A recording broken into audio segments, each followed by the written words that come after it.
Helsingi ja Tallinn on kujunenud ühtseks majanduspiirkonnaks ning seetõttu on juba üsna pikalt kasutatud kahe pealinna vahelise sünergia kirjeldamiseks mõistet Talsingi. Mõneti on kahel pool Soome lahte asuvatel pealinnadel sarnased vaated, aga ka rõõmud ja mured, millega tegeleda tuleb. Muide, kas teadsite, et Helsingi on Euroopa Liidu kõige innovaatilisem piirkond? Nii on Euroopa Komisjon oma innovatsiooni ja piirkondliku võimekuse tulemustabelites välja toonud. Jah, Euroopa Liidus küll, aga miks mitte kogu maailmas? Usun, et Helsingil on selle eesmärgi saavutamiseks nii võimekust kui ambitsiooni. Seepärast esitasimegi Helsingi linnavolikogu esimehele Otso Kivekäsele küsimuse, miks siis Helsingi ei ole veel kõige nutikam linn maailmas. Otso Kivekäse on Helsingi linna teeninud erinevatel ametikohtadel juba 9 aastat. Praegu on ta ametis Helsingi linnavolikogu esimehena. Rohelise mõttelaadi ja elustiili pooldajana on Kivekäs ka aktiivne jalgrattur. Kogesin seda ise eelmisel suvel, kui Otsoga Helsingis kohtusime, et kahe pealinna koostöövõimalusi arutada. Otso, ole hea, räägi meile, miks Helsingi ei ole veel kõige nutikam linn maailmas?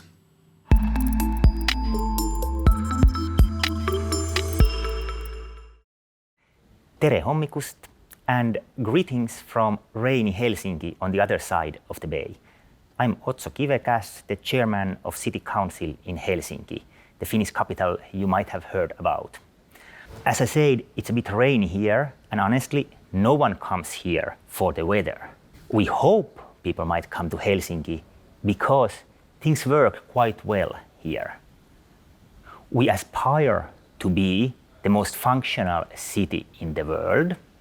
Well, to be honest, we are not the most functional city in the world. Singapore is. In a recent ranking by EMD, Singapore was found to be the most functional city in the world. Well, the University of Singapore was involved in making the ranking. Helsinki was the second. So we have still work to do. But what does it mean to be functional? What does it mean that city works well? We believe we create city for the citizens, for companies, for visitors, for foreign investors, so that when things work, you don't really notice. Most of the times, you shouldn't need to realize that city of Helsinki is doing something on your behalf. Instead, things should just nicely work. Well, it's not always that easy. The city has 500 legal tasks. We are obligated to make sure that they are done properly. And on top of that, there's roughly 250 we are doing voluntarily because we want to make things easier for everyone. And that means a lot of work, a lot of bureaucracy, a lot of information systems, some of which work very nicely, others maybe not perfectly, and some of them are a bit old. So we work a lot with those. One example, for example, one of those 500 tasks is preschool. Every child in Finland, age of 6, must get 1 year of preschool before the actual school starts. And we used to have a system that the parents of the child have to apply for the preschool, which the city then have to provide them. Ideally in the closest daycare where it's available. Then we thought this doesn't really make too much sense. Everyone has to go to the preschool and the city has to provide it. There's no reason why anyone should ever need to apply for it. So we decided to change it. Instead of any applications, all the parents get an SMS telling, hey, we have a place for your kid in preschool in this daycare center or at this school. Would you like to accept it? If they accept, we consider they applied for it and it's done. If they reject, then they can apply for another place. So it's a simple example where instead of starting from the bureaucracy, we start with the person and their needs and then adapt the bureaucracy to that. That's what we think being functional means. It's a big change. It's a big cultural change because, of course, the city is almost 500 years old. there's a lot of history. There are various reasons why things have been done as they have, and there's a lot of legal requirements we have to work with to ensure that we actually follow the laws, even in cases where the laws are not ideal. And the big change is making things proactive. Instead of waiting that we get an application, we provide the service. Or in healthcare, half of city's budget is in healthcare, and the health is bigger and bigger issue in all Western nations. In healthcare, instead of waiting if people come to doctor, we should look, can we prevent the injuries? Can we prevent health risk beforehand? Because we have a lot of data. We have basically almost all the data, and we can analyze that with artificial intelligence or with traditional means and come up with likely cases where need for healthcare might arise, and a preventive action could reduce the costs, improve the quality of life of the person involved, and thus help everyone, basically. One aspect of this change, one lens through which we can look at this, is minimizing work. Not only minimizing the work of but our civil servants do. That's of course important. The less we have bureaucracy requiring people working with bureaucracy, the easier things go. But especially minimizing the work citizens and customers have to do in order to use our services. So make the services ubiquitous in the environment, available when you need them. And one part of minimizing the work, making the service available, is remote services. Consider, for example, the healthcare, that you don't have to go to the doctor, but you get the service into your home or workplace or anywhere.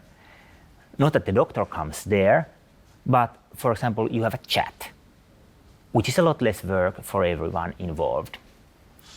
This year, we got a huge natural experiment on remote working when the coronavirus basically changed everything, and we had to change our whole school system to remote working basically overnight. One day, 50,000 kids were coming to school, and the next day, they were not.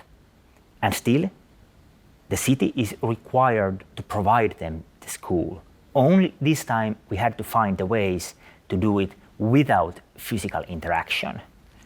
So all the teachers started thinking various ways, and we have had a lot of experimenting on what different ways to connect the kids, whether without using Teams or using Google Hangouts or different tools, using different remote schooling environments. And part of being the most functional and smartest city in the world, what we would like to be, part of that is learning from that experiment. What of those structures and what of those tools were working well and where had we troubles?